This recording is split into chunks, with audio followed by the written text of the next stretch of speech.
नमस्कार दोस्तों, आप सबका स्वागत है एक और नए वीडियो में। अगर हमें बास्केटबॉल सीखना है तो हमें माइकल जॉर्डन को स्टडी करना पड़ेगा, और अगर इन्वेस्टमेंट करनी है तो बहुत सारी बुक पढ़नी पड़ेगी जो वॉरेन बफे ने पढ़ी थी। और अगर हमें इनोवेशन और नए आइडिया सीखना है तो हमें एलॉन मस्क को स्टडी करना पड़ेगा। लेकिन अगर हमें एक सुपर फोकस माइंड चाहिए तो हमें मॉन्क को स्टडी करना पड़ेगा। इसके लिए हमें ये सोचना होगा कि मॉन्क कैसे सोचते हैं। इसके लिए हमें मॉन्क को स्टडी करने की ज़रूरत नहीं है, बस ये सीखना है कि वो सोचते कैसे हैं। और आज की इस वीडियो में हम दिमाग को फोकस्ड रखने के लिए जय शेट्टी की book think like a monk से मॉन्क के सोचने का तरीका सीखेंगे। तो उसके लिए सबसे पहला पॉइंट है, चीज़ों से ज़्यादा प्यार ना रखो। दोस्तों, श्रीमद् भागवत गीता में एक कविता है जिसका मतलब ये नहीं है कि आप किसी भी चीज़ को खुद के पास ना रखो, कुछ मत खरीदो, बल्कि इसका मतलब ये है कि आप अपनी मनमर्जी की चीज़ों को लो, लेकिन उसके साथ पूरी तरह से अपने आप को मत जोड़ लो। इसका मतलब ये है कि अगर कल को आपसे कोई वो चीज़ ले लेता है तो आपका दिमाग उससे डिस्टर्ब ना हो। हमें चीज़ों का मालिक बनना है, न कि ऐसी स्थिति बनानी है कि चीज़ें हमारी मालिक बन जाएं। तो अब सवाल ये आता है कि क्या करें कि हम मेंटल डाइवर्ट ना हो। इसके लिए इस बुक के ऑथर 3 स्टेप बताते हैं, जिसमें पहला स्टेप है आप क्या करते हैं। आजकल हम लोगों को पता ही नहीं है कि हम रियल लाइफ में कौन हैं, हम चाहते क्या हैं। हमारी पहचान ऐसी है जैसे हम कोई शीशे के सामने खड़े हैं और उस शीशे में धूल लगी है। इसके लिए हमें आत्मनिरीक्षण करना पड़ेगा। हमें ये जानना पड़ेगा कि हम अपना टाइम कहाँ यूज़ करते हैं, कहाँ अपना टाइम बिताते हैं। क्या वो कोई बुक्स है या नॉलेजेबल कंटेंट है या फिर कोई बेमतलब की वस्तु है। हमें देखना पड़ेगा कि हम अपने पैसे कहाँ इन्वेस्ट करते हैं, नेटफ्लिक्स की सब्सक्रिप्शन में या फिर कोई उपयोगी बुक और वस्तु में। इसका दूसरा पॉइंट है रोकना।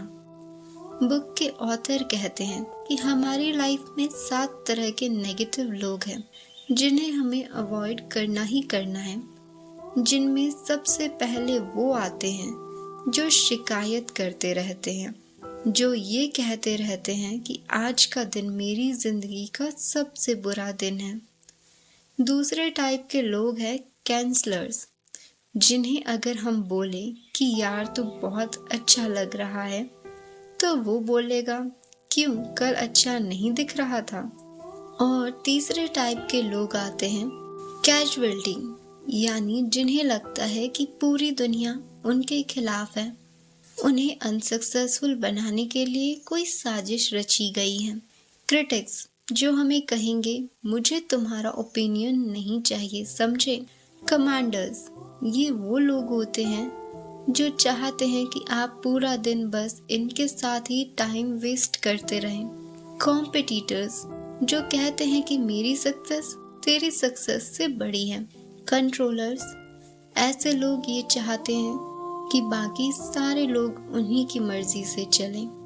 ऑथर कहते हैं कि हमें इन 7 लोगों को तो अवॉइड करना ही है, लेकिन साथ में हमको 75-25 रूल को फॉलो भी करना है, जो कहता है कि कम से कम हमें अपना 75% टाइम पॉजिटिव लोगों के साथ गुजारना चाहिए और बाकी 25% से ज़्यादा टाइम नेगेटिव लोगों के साथ स्पेंड नहीं करना है। हम इसे इस तरह भी कह सकते हैं कि अगर हमारी ज़िंदगी में एक नेगेटिव पर्सन है तो उसके साथ ही हमारे साथ कम से कम 3 पॉजिटिव इंसान तो होने ही चाहिए। दोस्तों, अब इसका थर्ड पॉइंट है बदलना। इसमें ऑथर कहते हैं कि अब हमें नेगेटिव एनवायरनमेंट को बदलना है अपने पॉजिटिव एनवायरनमेंट से, जिसके लिए हमें 3S फॉर्मूले को फॉलो करना है। इस 3S में सबसे पहला S कहता है कंट्रोल योर साइट्स, यानी सुबह उठते ही हमें अपना फोन नहीं देखना चाहिए, बल्कि कोई पॉजिटिव विचार या कोई आर्ट वर्क या फिर कोई नेचर सीन या फिर फैमिली की फोटो हमें देखना चाहिए। कंट्रोल योर सेंट्स, यानी अपने आसपास ऐसी खुशबू का एनवायरनमेंट रखो जो हमें पॉजिटिव चीज़ों की याद दिलवाएं, जैसे लेवेंडर या jasmine. Control your sounds, research बताती है कि बिना मतलब की आवाज़ें हमारे दिमाग को थका देती हैं, इसलिए हमें अपने आसपास ऐसा एनवायरनमेंट रखना चाहिए जिससे कि हमारे आसपास शांत आवाज़ें, जैसे कि कोई मोटिवेशनल सॉन्ग या कोई भजन जो कि हमें पॉजिटिव रखे। अब इसका अगला स्टेप है बढ़ना। ऑथर कहते हैं कि हमें अपनी लाइफ में आगे बढ़ना है तो हमें अपने धर्म को फॉलो करना पड़ेगा। इसमें धर्म का मतलब रिलीजन नहीं है, बल्कि वर्ण प्लस सेवा है। वर्ण का मतलब है हमारा जुनून या हमारी कोई एक्सपर्टीज, और सेवा का मतलब है दुनिया की सेवा, यानी कि हम तब सफल होंगे जब अपनी एक्सपर्टीज मतलब जिस काम में हम अच्छे हैं उससे लोगों की हेल्प करेंगे। और जब हम ये अपना धर्म अपनाते हैं तब हम वास्तव में खुशी का अनुभव करते हैं। ग्रो होने के लिए ऑथर हमें बेस्ट डेली रूटीन भी बताते हैं, जिसमें सबसे पहले ये है कि एक दिन पहले ही ये डिज़ाइन कर लो कि हमें अगले दिन क्या अचीव करना है। दूसरा, हमें 4 चीज़ों के लिए टाइम निकालना चाहिए, जिसमें पहला आता है थैंकफुल, यानी हर रोज़ आपकी लाइफ में क्या पॉजिटिव हो रहा है उसके लिए टाइम निकालो। इनसाइट्स, इसमें हम बुक्स या ऑडियो बुक्स सुन सकते हैं। दूसरा है मेडिटेशन। मेडिटेशन के लिए टाइम निकालो, चाहे वो दिन में सिर्फ 10 मिनट हो या 5 मिनट हो। एक्सरसाइज के लिए टाइम निकालो, फिर वो सिर्फ 15 मिनट की ही एक्सरसाइज क्यों ना हो। गिव, इसमें ऑथर अपनी एक कहानी बताते हैं कि जब वो मॉन्क बनने गए थे तो उन्हें उनके टीचर ने और बाकी लोगों ने कहा कि तुम सब एक पेपर में अपनी लाइफ का कोई एक ऐसा इंसिडेंट लिखो जो तुम्हें लगता हो कि तुम डिजर्व नहीं करते थे। इस पर सब लोग पहले तो कंफ्यूज हो गए, फिर सब अपनी लाइफ का एक इंसिडेंट लिखने लगे। जब शेट्टी ने अपनी लाइफ का वो एक्सपीरियंस लिखा जहाँ पर उन्हें उनके दोस्त ने उन्हें धोखा दिया था, 15 मिनट के बाद जब सभी लोगों ने अपने नोट्स दिखाए तो हर इंसान ने अपनी लाइफ का कोई ना कोई नेगेटिव इंसिडेंट लिखा था। इस पर उनके मॉन्क टीचर ने उनसे कहा कि ये सारी बातें तो तुमने लिखी हैं, वो सब सच हैं, लेकिन ये सब नेगेटिव है। तुम सबको ऐसा क्यों लगता है कि जो भी तुम्हारी लाइफ में पॉजिटिव चीज़ें हुई हैं वो तुम डिजर्व करते हो। तुम सब अपने फैमिली मेंबर्स के बारे में भी तो लिख सकते थे जिन्होंने तुम्हारी लाइफ को इम्प्रूव करने के लिए इतना टाइम वेस्ट किया है जितना तुमने खुद नहीं किया।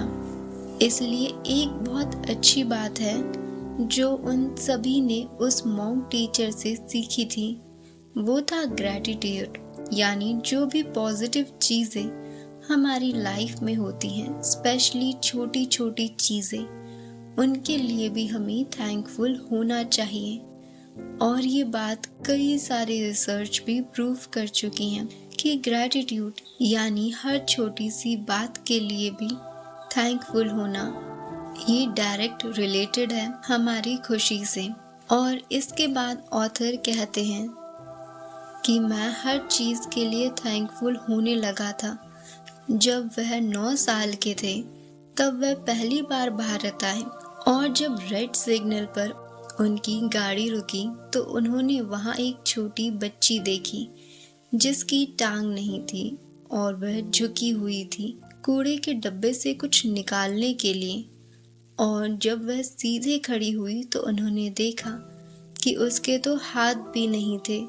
इसके बाद वह जब 5 स्टार होटल में पहुंची जहां पर उन्हें रुकना था, तो वहां पर एक बच्चा अपने माता पिता पर गुस्सा हो रहा था कि उसे मेन्यू में दी गई कोई भी चीज पसंद नहीं आई।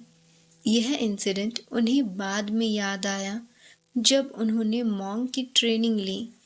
वह लंदन में अपनी कम्युनिटी के साथ कितनी पार्टी करते हैं, लेकिन दुनिया में ऐसे भी लोग हैं जो हर रोज इन चीजों के लिए काम कर रहे हैं कि उन्हें सिर्फ 2 वक्त का खाना ही मिल जाए।